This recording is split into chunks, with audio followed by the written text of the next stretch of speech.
Bismillahirrahmanirrahim. Assalamualaikum warahmatullahi wabarakatuh. Bertemu lagi dengan kami di channel Pusargaluh, channel yang konsisten menyajikan sejarah lokal, kawasan, daerah, dan nasional, bahkan internasional. Tak lupa juga menyajikan sejarah, kearifan lokal, seni budaya, dan tradisi. Pada pertemuan kali ini kita akan membahas tentang masih soal Priangan.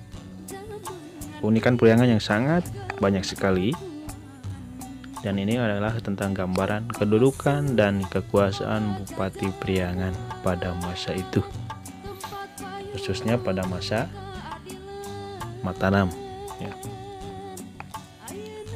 Namun sebelum pembahasan, seperti biasa, alangkah eloknya dan alangkah baiknya untuk tetap menekan tombol subscribe, like, and share untuk mengembangkan channel ini supaya lebih bermanfaat lagi dan lebih berkualitas lagi. Kedudukan dan kekuasaan Bupati di masa era Mataram. Dengan dikuasainya wilayah Priangan oleh Mataram, maka kedudukan penguasaan daerah di wilayah itu menjadi turun derajatnya. Dari bupati dalam artian raja yang berdaulat penuh atas daerah dan rakyatnya menjadi Bupati Faza dalam artian pejabat tinggi yang wajib mengabdi kepada Raja Mataram. Kerajaan Mataram terdiri atas beberapa bagian. Yang pertama adalah pusat kerajaan, pusat pengendali dari setiap kebijakan, dan daerah-daerah pasal. Pusat kerajaan diperintah langsung oleh raja sebagai pemegang kekuasaan tertinggi, sedangkan daerah-daerah pajal diperintah oleh para bupati. Pusat kerajaan yang tertinggi terbagi atas dua daerah, yaitu Kutanagara dan Kutagara dan Kutanagara, antara negara agung atau negara gede. Daerah Kutanagara dibagi lagi menjadi dua bagian pemerintah, yaitu pemerintahan lebat, pemerintahan dalam istana, dan pemerintahan Jawi, pemerintahan luar istana. Pemerintahan sehari-hari pada pemerintahan lebat dilakukan oleh 4 orang Wedana lebat yang bergelar Tumenggung atau pangeran. Apabila mereka masih keturunan raja, di bawah pengawasan seorang patih lebat. Keempat Wedana lebat itu ialah Wedana Gedong Kiwa, Wedana Gedong Drangen, Wedana Keparuk Kiwa, dan Wedana Keparuk Tengen.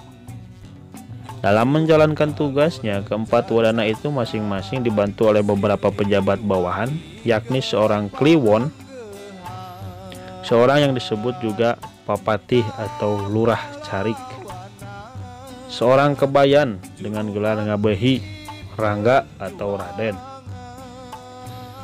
dan 40 orang mantri jajar. Di samping Wedana lebat terdapat 2 orang Tumenggung dengan pangkat Wedana Miji yang diangkat oleh dan berada di bawah pemerintahan langsung raja. Kedudukan pejabat tersebut cukup penting, dan bersama-sama dengan keempat Wedana lebat, mereka merupakan anggota dewan tertinggi kerajaan. Daerah Negara Agung terdiri atas 8 bagian, masing-masing dikepalai oleh Wedana Jawi, Wedana luar, yang berada di bawah koordinasi seorang patih Jawi. Kedelapan Wedana Jawi masing-masing mendapat sambutan dan gelar sesuai dengan nama daerah kekuasaannya.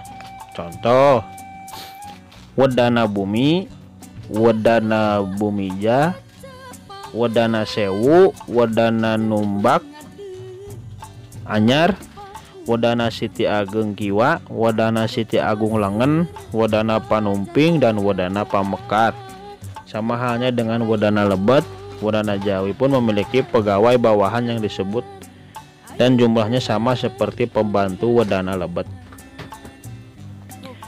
Wilayah kekuasaan Mataram di luar daerah pusat kerajaan Kutanagara dan Negara Agung dibagi dalam 4 daerah, yakni Mancanegara Wetan, Mancanegara Kilen, Pasisiran Wetan, dan Pasisiran Kilen.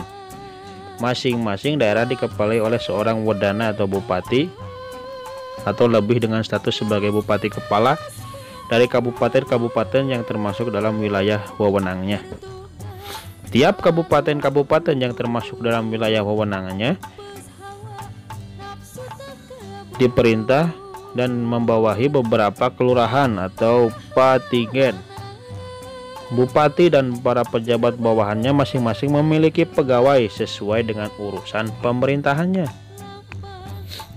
Dilihat dari struktur birokrasi Kerajaan Mataram Islam, bupati-bupati Priangan waktu itu termasuk ke dalam kategori pejabat elit birokrasi. Sekali lagi, untuk Priangan itu elit birokrasi, ya, tingkat menengah ke atas. Kedudukan mereka sejajar dengan bupati-bupati di daerah mancanegara lainnya. Namun demikian tidak berarti bahwa bupati adalah pegawai kerajaan. Bupati daerah di mancanegara termasuk bupati di Priangan adalah kepala daerah yang berkuasa penuh atas daerah dan rakyatnya. Sistem pemerintahan dan gaya hidup mereka masing-masing merupakan bentuk miniatur dari keraton, menyesuaikan dari pusat. Mengapa bupati di Priangan dan bupati-bupati di daerah mancanegara umumnya memiliki kekuasaan besar, padahal secara politis mereka berada dalam jangkauan kekuasaan Raja Mataram? Jawabannya itu adalah tak lain ada 2 faktor dasar yang menyebabkan bupati di daerah mancanegara memiliki kekuasaan besar. Pertama, karena struktur pemerintahan Mataram merupakan garis hierarki tersendiri atas unit-unit kekuasaan yang terpisah dari atas ke bawah. Struktur kerajaan didasarkan atas prinsip pelimpahan kekuasaan yang menyeluruh. Tanggung jawab atas setiap unit terletak pada satu tangan, yaitu kepala daerah setempat. Ini. Oleh karena itu, setiap penguasa mempunyai kekuasaan penuh di daerahnya masing-masing secara hierarki dan dimensional. Meskipun wilayahnya kecil, tetapi kekuasaan kepala daerah bersifat proporsional, meliputi bidang kekuasaan yang hampir sama besarnya dengan kekuasaan raja, kecuali hukum pidana mati yang menjadi hak prerogatif raja. Kecuali hukuman mati itu prerogatif raja. Kedua, besarnya kekuasaan kepala daerah di mancanegara disebabkan pula oleh beberapa kondisi, yaitu letak daerah mancanegara jauh dari pusat kekuasaan dan belum ada sarana transportasi komunikasi yang memadai. Perjalanan dalam pusat kekuasaan Mataram mancanegara cukup sulit dilakukan, apalagi di musim hujan, bahkan berhari-hari untuk dapat sampai ke pusat pemerintahan Mataram. Sehingga pusat sulit untuk mengawasi para kepala daerah mancanegara. Sistem pemerintahan Mataram yang didasarkan pada prinsip pelimpahan kekuasaan dalam unit-unit kekuasaan yang terpisah menyebabkan kekuasaan raja tidak merata di seluruh wilayah kerajaannya. Di daerah-daerah yang terletak jauh dari pusat kerajaan, kekuasaan raja cenderung menjadi lemah. Secara teoritis, kekuasaan akan menjadi sangat lemah justru pada titik di mana daerah kekuasaan menyatu dengan daerah tetangganya. Hal ini berlaku bagi daerah Priangan yang berbatasan langsung dengan pusat kekuasaan lain, yaitu Banten dan juga Cirebon. Dengan demikian, tidak heran apabila bupati-bupati di daerah Priangan waktu itu memiliki kekuasaan besar di daerah kekuasaan masing-masing. Oleh karena itu, meskipun para bupati di Priangan merupakan bupati Pazal dari Mataram yang berfungsi dan berperan sebagai wakil penguasa Mataram, namun di daerah masing-masing mereka berkuasa seperti raja. Kehidupan mereka mirip dengan kehidupan raja dalam ukuran yang lebih kecil. Setiap bupati memiliki simbol-simbol kebesaran, seperti songsong payung kebesaran, pakaian kebesaran, senjata pusaka, kandaga, kotak perangkat upacara kebesaran, kuda tunggang, dan lain-lain. Mereka juga memiliki pegawai khusus dan prajurit bersenjata. Atas dasar itu, dalam pandangan rakyat, bupati masih memiliki otoritas penuh. baik sebagai kepala daerah maupun sebagai pemimpin tradisional. Nah, itulah gambaran pada pertemuan kali ini tentang peran dan kedudukan bupati pada masa kerajaan Mataram. Dan mereka masih memiliki status dan kedudukan yang sangat besar terhadap rakyatnya di wilayahnya masing-masing.